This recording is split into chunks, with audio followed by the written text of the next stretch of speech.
Hai, Assalamualaikum dan selamat sejahtera. Salam Malaysia Madani.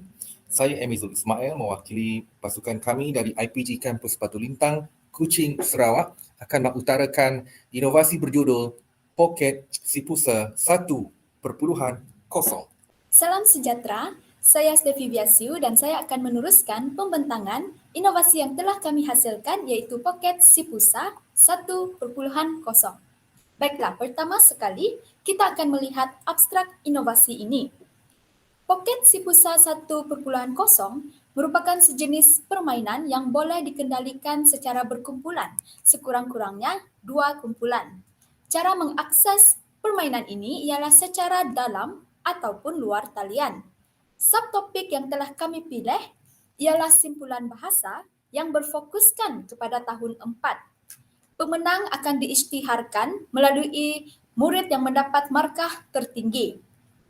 Baiklah, sekarang kita akan melihat signifikan inovasi yang telah kami hasilkan. Rentetan daripada praktikum yang lepas, kumpulan kami dapati bahawa murid belum menguasai simpulan bahasa. Yang kedua, murid lebih seronok belajar menerusi permainan video. Seterusnya kita akan melihat keunikan inovasi yang telah kami hasilkan iaitu Pocket Sipusa 1.0. Inovasi ini mudah diakses di mana-mana sahaja kita berada. Seterusnya, inovasi ini boleh digunakan untuk subjek-subjek lain.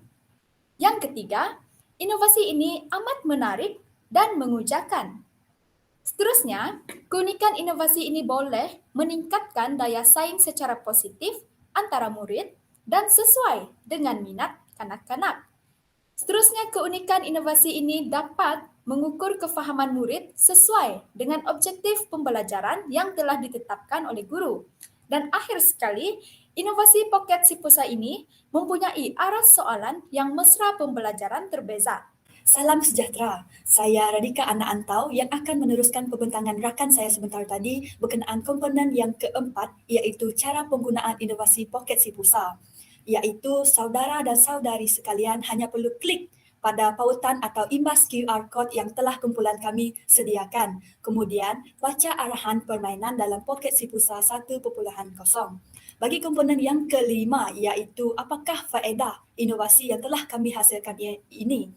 Yang pertama, objektif pembelajaran akan tercapai iaitu objektif yang ditekankan simpulan bahasa. Yang kedua, inovasi ini sesuai untuk diimplementasikan dalam pelbagai pelajaran iaitu hanya tukar sahaja soalan-soalan dalam template yang kumpulan kami telah sediakan. Bagi komponen yang keenam iaitu keberkesanan kos. Permainan ini hanya memerlukan usaha proaktif guru-guru dan boleh dimuat turun secara percuma melalui pautan di Google Drive atau imbas sahaja pada kod yang telah kumpulan kami sediakan. Baiklah rakan-rakan, sekarang kita akan melihat inovasi yang telah kami hasilkan iaitu Pocket Sipusa 1.0. Pada umumnya, permainan ini mengandungi 4 stesen, stesen 1, 2, 3, dan 4. Dan setiap stesen akan mempunyai ganjaran yang berlainan. Baiklah, sekarang kita akan beralih kepada stesen yang pertama. Pada stesen pertama ini, setiap kumpulan dikehendaki untuk meneka simpulan bahasa yang betul berdasarkan kad yang dipilih. Ini bermakna stesen 1 merupakan stesen yang menguji tahap kefahaman murid dan tahap pengetahuan murid mengenai simpulan bahasa dengan hanya meneka gambar. Baiklah, kita akan cuba soalan 2. Pada tahap 1 ini, kami telah meletakkan masa sebanyak 10 saat dan sebagai contoh, murid akan meneka gambar yang diberikan. Apabila masa sudah tamat, murid akan meneka. Contohnya, gambar yang tertera ialah gambar telinga dan gambar kuali. Ini bermaksud simpulan bahasa yang perlu diteka oleh murid ialah telinga, kuali. Sekiranya jawapan murid betul, guru akan klik pada tanda betul. Dan keluarlah ganjaran murid iaitu 1 token. Guru akan mencatat markah murid dan menambah jumlah yang dimenangi oleh murid. Saya Jenny Wong akan meneruskan pembentangan inovasi kami. Sekarang kita beralih ke stesen yang kedua. di mana kumpulan murid dikehendaki untuk memilih abjad bagi melengkapkan simpulan bahasa yang betul berdasarkan maksud yang diberikan. Jadi, di stesen yang kedua, murid dibekalkan 5 kad. Contohnya murid memilih kad yang ketiga. Jadi ini merupakan maksud yang dipaparkan kepada murid. Murid akan membaca maksud, mengambil balik sesuatu yang telah diberikan kepada orang lain. Berdasarkan peta yang di bawah, terdapat 2 patah perkataan yang perlu diteka oleh murid. Jadi, di atas merupakan abjad-abjad yang perlu ditekan oleh murid. Contohnya murid menekan abjad E. Jadi ini merupakan suara yang dibunyikan jika murid meneka abjad yang salah. B. Ini juga merupakan bunyi yang betul jika murid meneka simpulan bahasa yang betul. Seterusnya murid akan terus teka dan meneka. Contohnya untuk ini simpulan bahasa yang betul ialah buruk siku. Walau bagaimanapun jika murid gagal meneka simpulan bahasa dalam masa 30 saat, cikgu akan menekan butang salah. Jadi ini merupakan paparan yang keluar jika murid gagal untuk meneka simpulan bahasa yang betul. Saya akan meneruskan pembentangan seterusnya bagi permainan bagi stesen yang ketiga. Yang mana arah soalan pada stesen ketiga ini sedikit sukar daripada stesen pertama dan kedua, iaitu kumpulan murid tersebut dikehendaki untuk melengkapkan ayat menggunakan simpulan bahasa yang betul. Sini ada 5 kad, contohnya saya pilih kad nombor 4. Apa yang murid-murid tersebut perlu buat dalam kumpulan mereka adalah membaca dahulu ayat yang belum lengkap ini. Contohnya tulisan Razali selalu ditegur oleh gurunya kerana seperti jadi pada masa yang sama mereka akan melihat balon-balon yang berjalan ni.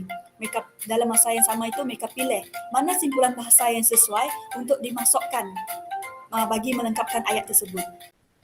Okey, jadi tulisan Razali selalu ditegur oleh gurunya kerana seperti cakar ayam. Kemudian turut muncul juga maksud bagi simpulan bahasa tersebut iaitu cakar ayam bermaksud tulisan yang buruk.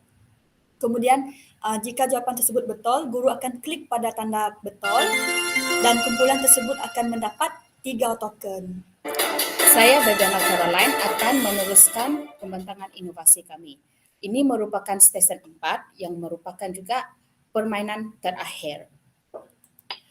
Stesen 4 ini merupakan tahap yang paling sukar di mana murid akan mengaplikasikan simpulan bahasa yang telah mereka pelajari. Kumpulan atau murid dikehendaki untuk membina ayat berdasarkan simpulan bahasa yang dipilih menggunakan spin wheel. Guru akan memberikan contoh ayat menggunakan simpulan bahasa. Rasional guru memberikan contoh ayat menggunakan simpulan bahasa ini kerana memberi peluang supaya murid yang beraras rendah dapat faham dan mencoba untuk membina ayat tersebut. Contoh permainan ini di mana tekan anak panah untuk putar, contohnya, dan tekan anak panah itu sekali lagi untuk menghentikan putaran. Contohnya, kumpulan tersebut mendapat simpulan bahasa iaitu panjang tangan. Dalam masa 1 minit, kumpulan tersebut hendaklah berbincang sesama ahli kumpulan untuk membina ayat menggunakan simpulan bahasa iaitu panjang tangan.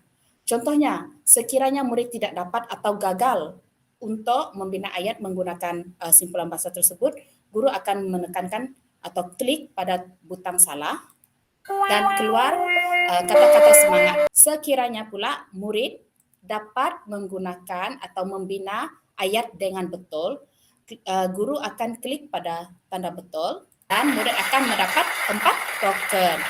Setelah itu, guru akan mengemas kini pada papan markah. Kumpulan 3 mendapat 4 token. Sebelum akhiri permainan ini, guru akan merumuskan papan markah setiap kumpulan. Jadi, guru akan mengisytiharkan kumpulan 3 sebagai pemenang dan diberikan ganjaran. Jadi bagaimana menarik bukan? Poket Sipulsa 1.0 merupakan inovasi yang pastinya akan menarik perhatian murid-murid untuk terus mengikuti mata pelajaran Bahasa Melayu.